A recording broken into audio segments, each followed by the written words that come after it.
Anda menyaksikan Kompas Bisnis bersama saya Bria Maratenaya, Saudara. Menteri Koordinator Bidang Ekonomi era Presiden Abdurrahman Wahid dan Menteri PPN atau Kepala Bappenas era Presiden Megawati Soekarno Putri, Kwi Kian Gi, tutup usia. Kwi Kian Gi meninggal dunia di usia 90 tahun di Rumah Sakit Medistra Jakarta Selatan, Senin 28 Juli 2025, pukul 10 malam. Keluarga membawa jenazah Kwi Kian Gi ke rumah duka Sentosa, Gatot Subroto, kamar A dan B, Jakarta Pusat. Hingga berita ini diturunkan, belum ada pernyataan resmi dari keluarga.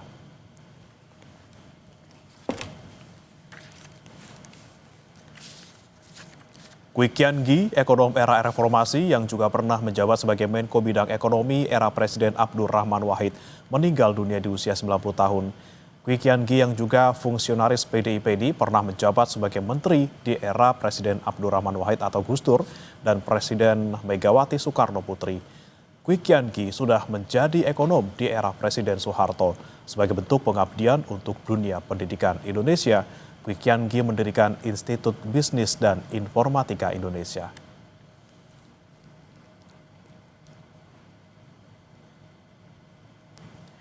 Kwi Kian Gi yang merupakan tokoh ekonomi dan politik nasional, lahir di Juwana, Pati, Jawa Tengah pada 11 Januari 1935. Kwi Kian Gi adalah Menteri Bidang Ekonomi, Keuangan, dan Industri era Presiden Abdurrahman Wahid atau Gus Dur di tahun 1999 hingga 2000, serta menjabat sebagai Menteri Perencanaan Pembangunan Nasional sekaligus Kepala Bappenas di era Presiden Megawati Soekarno Putri tahun 2001 hingga 2004.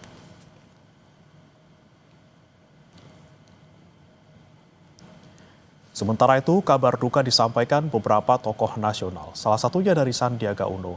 Melalui akun X-nya, Sandiaga Uno mengucapkan bela sungkawa atas meninggalnya Kwi Kian Gi. Kwi Kian Gi sempat menjadi penasihat bidang ekonomi pasangan Prabowo Subianto Sandiaga Uno jelang pemilu 2019 lalu. Menurut Sandi, Kwi Kian Gi adalah mentor yang tidak pernah lelah memperjuangkan kebenaran. Selain itu, Sandi juga mengunggah foto bersama Kwi Kian Gi dan Prabowo Subianto.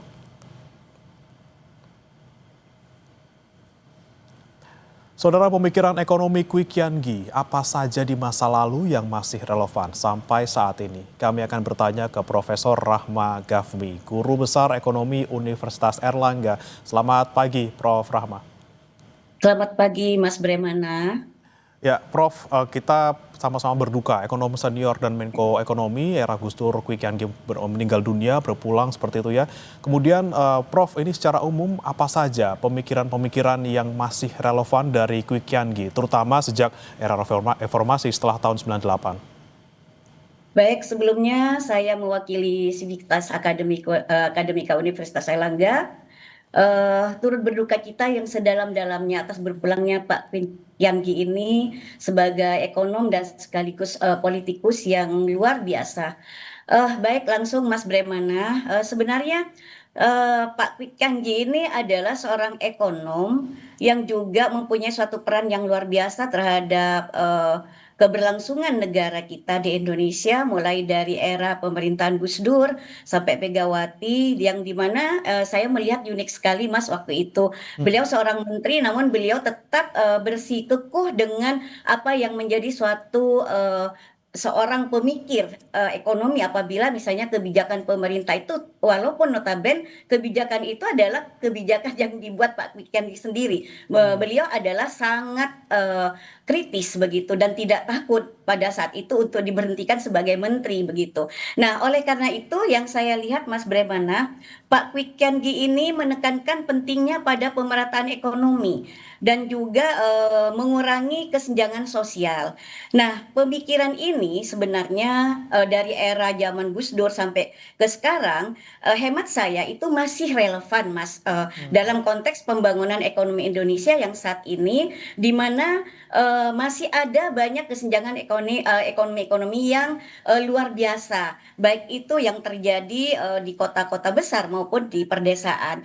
Yang kedua, itu adalah beliau ingin menekankan pentingnya pembangunan itu yang inklusif dan berkelanjutan, yang dimana itu adalah memperhatikan aspek lingkungan dan sosial seperti itu. Nah, tentunya untuk saat ini Mas Bremana, karena kita ini sudah mengalami degradasi, terutama adalah mengenai terkait dengan lingkungan, maka ini perubahan iklim dan sebagainya, konsep ini masih relevan dalam konteks pembangunan yang akan kita bangun, bagaimana kita secara inklusif dan berkelanjutan, dan juga pentingnya dari apa yang disebut Pak Kwikenki ini mengenai lingkungan, karena kita ini sekarang sudah mengalami perubahan iklim yang luar biasa, dan ini juga sangat relevan untuk saat ini. Dan Pak Kwikenki juga menekankan adanya suatu kepentingan kemandirian ekonomi dan artinya mengurangi ketergantungan pada pihak asing seperti itu. Nah, ini juga bagaimana pengembangan ekonomi nasional, bagaimana kita juga bisa meningkatkan daya saing untuk industri kita di Indonesia, ini cukup bagus. Dan paling penting adalah bagaimana beliau juga melihat dalam reformasi ekonomi Indonesia pada era reformasi dengan tentunya menekankan pentingnya transparansi, akuntability, dan juga good governance. Nah, pemikiran ini masih relevan dalam konteks perbaikan governance dan juga mengurangi corruption di Indonesia. Begini Mas Bremana, terkait dengan governance, yang saya lihat memang untuk saat ini itu penting Mas Bremana, karena kita yang terjadi saat ini itu masalah besar adalah pada institusional problem yang tentunya di sini berpusat pada tatanan suprastruktur dan governance. Nah, Indonesia memang saat ini menghadapi berbagai tantangan institusional yang terkait dengan struktur dan governance. Nah, oleh karena itu tentunya saya akan menambahkan di sini Mas Bremana bahwa struktur itu mulai dari birokrasi yang kompleks, artinya proses pengambilan keputusan yang lambat dan juga berbelit-belit dapat menghambat efisiensi dan efektivitas pemerintahan, ini juga perlu diperhatikan sesuai dengan apa yang menjadi suatu masukan-masukan dan pemikiran-pemikiran tajam Pak Kwi. Dan juga mengenai sentralisasi versus desentralisasi. Artinya yang saya lihat antara perimbangan antara kekuasaan pusat dan daerah juga itu masih menjadi tantangan dengan beberapa pihak merasa bahwa desentralisasi itu belum berjalan efektif. Apalagi sekarang banyak sekali kebijakan yang top down. Banyak contoh yang sekarang dibuat oleh pemerintah baru ini yang kebijakan-kebijakannya itu top down. Nah, ini juga akan berbenturan dengan apa yang disebut dengan desentralisasi. Nah, terkait dengan governance, Mas Brembana, ini kita tidak terlepas dari corruption, karena korupsi ini masih menjadi masalah yang serius di Indonesia, dengan banyak kasus korupsi tentunya yang melibatkan pejabat pemerintah dan lembaga-lembaga negara. Ini juga menjadi poin pemikiran yang sangat serius oleh Pak Kwikenki, terutama adalah mengenai transparansi dan akuntabilitasnya. Kurangnya transparansi dan akuntabilitas tentunya dalam pemerintahan ini dapat menyebabkan ketidakpercayaan masyarakat dan juga dapat menghambat pembangunan Indonesia yang disebut dengan inklusif dan berkelanjutan. Oleh karena itu, bagaimana kita harus memperbaiki kualitas pelayanan publik, karena ini masih menjadi tantangan dengan banyaknya masyarakat yang merasa tidak puas juga dengan pelayanan yang diberikan oleh pemerintah. Apa yang perlu diperbaiki oleh pemerintah? Upaya-upayanya adalah bagaimana pemerintah itu dapat mereformasi birokrasi ini untuk meningkatkan efisiensi dan efektivitas pemerintahan, serta tentunya transparansi dan akuntability, dan juga menegakkan suatu keadilan dan memberikan suatu corruption yang bekerja sama antar aparat penegak hukum yang terintegrated, itu sangat penting. Ya. Oleh karena itu ini penting sekali. Nah, pemikiran-pemikiran yang lain itu masih banyak Mas Bremana, terkait dengan mulai dari kita melihat dari pengembangan sektor real dan sebagainya, itulah yang diberikan oleh Pak Kwikenki, pemikiran yang sangat tajam. Ya, Prof. Rahmat tadi menarik memang salah satu yang Anda sampaikan terkait dengan governance gitu ya. Kita bicara Ya, sekarang terkait dengan fiskal kita yang mungkin tertekan gitu ya dengan keadaan ya, ekonomi dari luar maupun dari dalam negeri.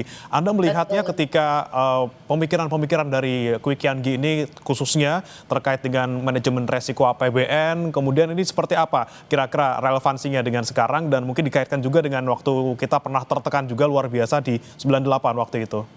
Ya, gini Mas, Pak Kwi Kian Gi itu menekankan pentingnya diversifikasi ekonomi, untuk mengurangi ketergantungan pada satu sektor atau sumber pendapatan. Hmm. Hal ini tentunya, yang hemat saya itu masih relevan dalam konteks, di mana Indonesia itu, perlu meningkatkan diversifikasi ekonomi untuk mengurangi risiko ketergantungan pada komoditas tertentu. Karena kita tahu bahwa kita Indonesia masih banyak sekali impor komoditas, bahkan ada 11 komoditas kita masih impor, Mas, Bremana. Hmm. Terus yang kedua, bagaimana, Quick Count di sini juga menekankan pentingnya manajemen risiko APBN yang, prudent dan hati-hati. Karena ini pemerintah juga perlu mengelola APBN dengan kehati-hatian untuk menghindari, risiko default, ataupun risiko defisit yang besar serta juga meningkatkan stabilitas ekonomi yang, tentunya sangat membawa dampak yang kurang baik terhadap masyarakat terutama pada kesejahteraan. Walaupun saya tahu bahwa seluruh kebijakan yang diberikan atau yang dibangun oleh pemerintah itu adalah tujuannya untuk kesejahteraan masyarakat, tapi di sini adalah manajemen risikonya yang kurang, diperhatikan yang saya Hmm. tahu. Terus juga bagaimana, Pikangi juga menekankan pentingnya kebijakan moneter yang tepat, terutama adalah untuk mengendalikan inflasi dan juga meningkatkan stabilitas, ekonomi. Karena, dalam konteks ini di mana tentunya bank sentral di sini di Indonesia, perlu mengelola kebijakan moneter dengan kehati-hatian supaya mengendalikan inflasi dan meningkatkan stabilitas ekonomi dan punya dampak yang signifikan terhadap pertumbuhan ekonomi serta kesejahteraan masyarakat. Hmm. Dan juga, paling, ditekankan lagi oleh pemikiran Kipwenggi itu tidak pernah luput beliau yang saya tahu, itu selalu mengatakan transparansi dan akuntabilitas dalam pengelolaan ekonomi itu nomor satu. Karena ini adalah terkait dengan bagaimana publik itu bisa mempunyai suatu trust terhadap pemerintah. Nah, Hmm. juga, kita melihat juga Pak Kwik, bagaimana dari tahun 98 kita mengalami krisis, Pak Kwik itu selalu memberikan contoh-contoh sampai pada krisis finansial global dan beliau itu juga tidak takut selalu tolak belakang, yang kontradiktif pemikiran-pemikirannya, dengan pemerintah, namun beliau tujuannya adalah pentingnya, untuk membangun Indonesia ke depan dengan segala kejujuran yang memberantas korupsi dan juga ada niat atau goodwill dari seluruh elemen yang tidak terbatas seperti itu, bagaimana dapat meningkatkan kemampuan bisa mengelola, risiko-risiko yang ada dan juga bagaimana kita bisa meningkatkan kemampuan menghadapi tantangan ekonomi global yang semakin, Hmm. kompleks dan juga, tantangan-tantangan ini sangat berat, Mas, Bremana, karena kita sekarang masuk pada era deindustrialisasi. Demikian, Mas. Oke, baik Prof. Selain kita mungkin punya tantangan dari luar gitu ya, kita juga punya Ya, tantangan dari dalam negeri sendiri. Pak Prabowo beberapa waktu lalu sempat membocorkan ataupun mengeluarkan istilah baru serakanomics gitu ya, yang menyentil pengusaha-pengusaha yang dalam tanda kutip ini serakah, bukan lagi nyari keuntungan tapi menguruk keuntungan dari kondisi masyarakat yang sedang tidak baik-baik saja. Ini juga ada satu buku Prof dari Kwi Kian Gi kalau tidak salah, yang nasibnya nasib rakyat Indonesia, yang isinya tuh eksploitasi ugal-ugalan kekayaan alam bangsa Indonesia oleh korporasi asing. Nah, ini buku yang mungkin beberapa tahun lalu sudah lama tapi kemudian bisa sangat-sangat relevan untuk kondisi sekarang. Anda melihatnya seperti apa, Prof? betul. Karena gini Mas, tentunya Quick gini melihat ya, eksploitasi sumber daya alam kita oleh, korporat-korporat asing sudah, dimulai dari zaman Orde Baru yang luar biasa gitu ya. Namun, signifikansi, multiplier effect terhadap kesejahteraan masyarakat itu tidak dirasakan. Nah ini, mungkin Pak Quick itu merasa sedih, selama ini bertahun-tahun, berpuluh-puluh tahun kita mempunyai suatu sumber daya alam yang dikeruk yang luar biasa oleh, asing, namun tidak ada perubahan yang signifikan terhadap kesejahteraan masyarakat, terutama adalah yang berada di sekitar eksploitasi sumber daya alam itu. Dan bahkan Mas Bremana, lucunya di sini kalau kita melihat di daerah-daerah Mas, banyak sekali tambang yang dilakukan di sana, namun pertumbuhan ekonominya masih rendah gitu ya. Hmm. Jadi ini apa artinya ada suatu pengelolaan sumber daya alam kalau tidak ada multiplier effect pada masyarakat sekitar. Nah, ini tentunya kan ada apa sebenarnya di sini. Nah, ini perlu Pak Kwik Kian ingin apa namanya ke depan ya pemerintah ini transparansi dan akuntabilitasnya itu juga diberikan kepada publik gitu supaya Hmm. tahu dari hasil pengelolaan sumber daya alam yang luar biasa, kandungan emasnya yang luar biasa, nikelnya yang luar biasa, bahkan yang terbesar kedua di dunia. Nah, Hmm. ini mana hasilnya? Itu Pak Pikenggi seperti itu. Nah, ini mungkin Mas Bremana, pemerintah ini juga dalam hal ini dalam mengelola bisnis yang ada sekarang ini tentunya juga berpikir untuk keberlanjutan pada program pembangunan yang sustainable, inklusif dan berkelanjutan. Hmm. Kenapa? Jangan sampai salah urus gitu, jangan sampai mismanage gitu ya, memanage cara-caranya memanagenya itu salah gitu ya. Hmm. Nah ini yang nanti akhirnya akan berdampak pada siapa yang rugi, yaitu masyarakat kita sendiri yang akan Hmm. mengalami gitu. Oke. Jadi ini perlu pemikiran-pemikiran yang tajam karena gini Mas Ya. Brebana, kita ini sekarang ya dulu era Soeharto itu mempunyai suatu model perencanaan yang spesifik dan terstruktur dengan repelitanya gitu ya. Nah, sekarang ini nggak jelas runtutannya apa yang harus jadi skala prioritas, apa setelah skala prioritas itu terjadi, apa berikutnya, mana yang paling penting, yang harus paling berdampak pada misalnya daya beli masyarakat, Hmm. supaya apa? Supaya sejahtera semua masyarakatnya Ya. seperti itu. Nah, itu penting perencanaan-perencanaan atau green design yang cukup bagus untuk pola-pola ekonomi Indonesia ke depan seperti itu, Mas. Baik, Prof, ini kan menarik juga. Ini terakhir, Prof, terkait tadi pernyataan Ya, Anda, memang Pak Kwik Kian ini orang yang kritis walaupun memang pernah berada di dalam pemerintahan gitu. Nah, ketika ya. pernyataan ataupun sikap dari Pak Kwik Kian semasa hidup, semasa menjabat yang selain di dalam pemerintahan, beliau juga seorang ekonom yang kritis dan bebas berpendapat.